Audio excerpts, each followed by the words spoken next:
Revenge. I was fired today, right in the middle of a meeting. My boss's son, 6 months on the job, looked me dead in the eye and said, "We're eliminating your role to cut costs." I watched him speak, and all I could think was, he has no idea what he just destroyed.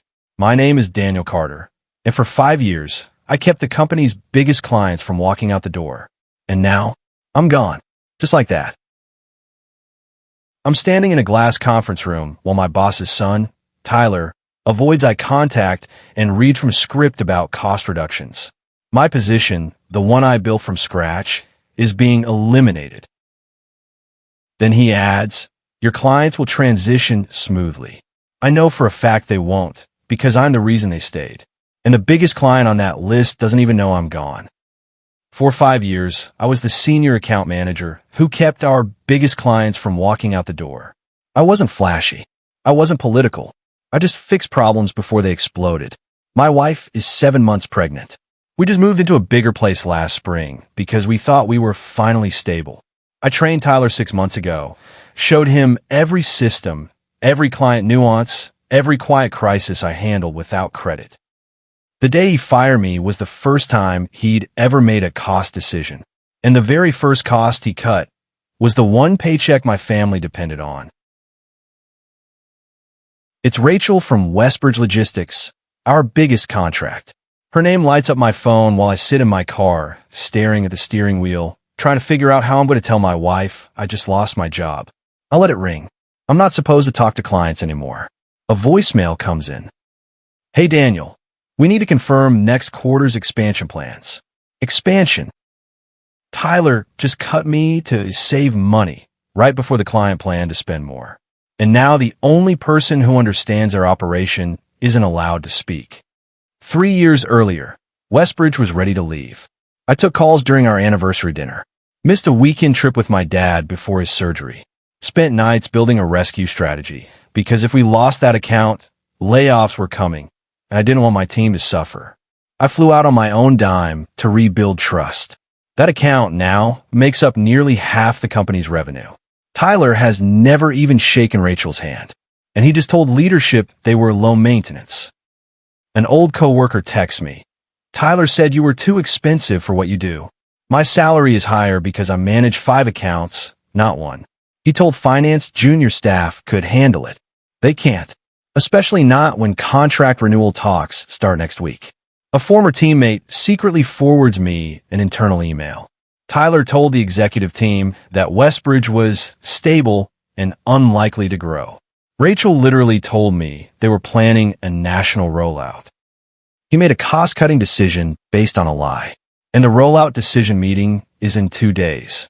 They assign my accounts to Connor, a new grad Tyler golfs with. Connor messages me on LinkedIn. "Do you have notes for the Westbridge transition?" He has no idea what he just walked into. I sent him everything. Organized, thorough, professional. Because if this blows up, it won't be on me. Connor calls me, panicking about the Westbridge call. I'm at the kitchen table pretending to look at job listings while my wife talks about baby names. I mute myself for a second so she doesn't hear the fear in Connor's voice. Rachel cut the call short. She sounded irritated. I hang up and force a smile when my wife asks if everything's okay. Because I still haven't told her I don't have a job. No one from leadership calls. Nothing. That night, I finally tell my wife. She doesn't panic. She just squeezes my hand and says, "You'll figure it out." You always do. That faith hits harder than the firing did. Monday morning, Rachel emails the CEO. Rachel writes to the CEO, copying Tyler and senior leadership. She says she just learned I was let go, and calls me the only reason we renewed last year. She asks why no one informed them of the leadership change on their account. And she ends with, "We're reconsidering expansion until this is clarified." That expansion is worth $2.8 million. My friend in finance texts, "Emergency meeting. Your name is everywhere." Tyler insists the account is secure. The CEO asks why the client wasn't notified. No one has an answer, because Tyler never told anyone he hadn't spoken to them. HR suddenly wants an exit follow-up conversation. They ask for my documentation, client history, transition notes. I already gave everything before I left. They're scrambling, and I realize I'm suddenly valuable again. One interview turns into an offer, better title, better pay. I accept while sitting in the hospital parking lot after a prenatal appointment. For the first time since I was fired, I can breathe, but I still feel the sting of how easily they erased me. Then Tyler tries to fix the mess he created. Tyler finally emails Rachel directly. He introduces himself as the new account lead. She replies politely and asks technical questions he can't answer. He forwards the email chain internally asking, "Did we ever do this work?" "Yes, Tyler. I did." Finance starts reviewing Tyler's cost-saving report. They notice projected revenue from Westbridge was missing. He categorized expansion as unlikely. Rachel's email proves otherwise. His numbers made him look like a hero, and me expendable. I get a call from an unknown number. It's the CEO. He says there were communication errors and asks if I consider consulting short-term. I stay calm and say I've already accepted another role. He sounds nervous because Rachel just sent another email. Rachel writes that Westbridge will pause all expansion talks until they have a dedicated, experienced lead. She requests I be reinstated to the account. She doesn't know I've already moved on. Leadership realizes they can't promise something they don't have, and they can't admit they fired the wrong person. Other clients start asking questions. Word spreads that senior account managers are being cut. 2 more major clients request stability assurances. Suddenly, Tyler's cost savings look like risk. The board schedules a performance review. I start at the competitor firm. Professional welcome, real respect, real resources. By lunchtime, my new boss mentions they're bidding on a logistics company expansion contract. Guess who it is? Westbridge issued a competitive RFP. Rachel calls me, this time because my name is on the proposal team. She laughs softly. I was hoping you'd land somewhere competent. We keep it professional, by the book, fully ethical. But she makes one thing clear, trust matters. And trust is something my old company just lost. Back at my old company, Tyler presents quarterly results. Revenue projections are down. Expansion deals stalled. Board members ask about the Westbridge email chain. He blames staffing transitions. Then the CEO interrupts.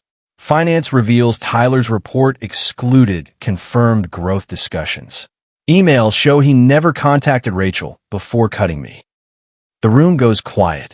Nepotism is suddenly very expensive. A closed-door board vote is scheduled. Tyler is removed from his leadership role, effective immediately. Official statement. Strategic misjudgment resulting in material client risk. Inside the company, people are less polite. He nearly tanked their biggest account because he wanted to look decisive. My old coworkers text me the news like it's breaking celebrity gossip. But the final blow hasn't landed yet. Westbridge awards the national expansion contract to my new firm. Rachel sends a professional, carefully worded note to my old company, thanking them for past service and wishing them well. Corporate language. Clean. Final. They didn't just lose an expansion. They lost the entire future of that account. And I'm the one leading the rollout. It's 6:12 a.m. I'm standing in the nursery, holding my newborn son, gently rocking him while my laptop glows on the dresser. An email notification pops up. Westbridge National Rollout. Phase 1 approved. The same expansion Tyler said wasn't worth planning for. The same client he thought was low maintenance. The same account I gave up sleep, weekends, and peace of mind to protect. I looked down at my son. The future I was terrified I couldn't provide for the day I got fired in that glass conference room. I didn't sabotage anyone. I didn't break rules. I didn't beg for my job back. I just did my work well, treated people right, and let arrogance collapse under its own weight. Tyler tried to cut costs. Instead, he cut the company's future and cleared the path for mine. Final line. Turns out the best revenge isn't destruction. It's building a life they never believed you'd reach.